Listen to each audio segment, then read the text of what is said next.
আমাদের বিএনপি ভারপ্রাপ্ত চেয়ারম্যান তারেক রহমানের নেতৃত্বে আমরা যে বিগত 16 বছর আন্দোলন সংগ্রাম করেছি, আমরা সেই খুনি হাসিনা, স্বৈরাচার হাসিনাকে পতন করতে সক্ষম হয়েছি।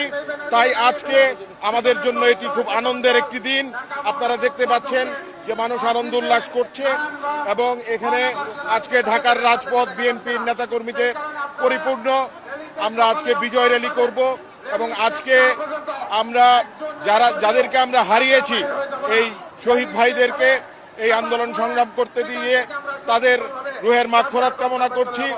এবং আমাদের নেতা ভারপ্রাপ্ত চেয়ারম্যান বলেছেন যে বিএনপি যদি রাষ্ট্র পরিচালনার দায়িত্বে আসে, প্রতিটি বিচার, এই খুনি হাসিনার বিচার বাংলাদেশের মাটিতে হবে ইনশাল্লাহ।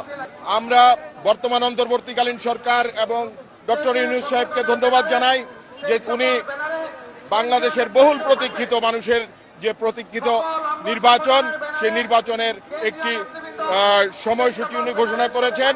আগামী বছরের ফেব্রুয়ারি মাসে এই নির্বাচন অনুষ্ঠিত হবে। বাংলাদেশের মানুষ তাতে একটি স্বস্তি পেয়েছে। এই গত এক বছরে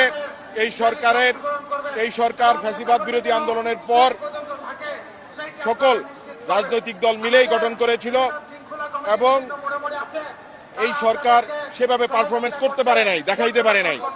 তো কারণ এটা রাজনৈতিক সরকার না, দেশকে স্থিতিশীল করতে গেলে একটা পলিটিক্যাল গভর্নমেন্টের দরকার।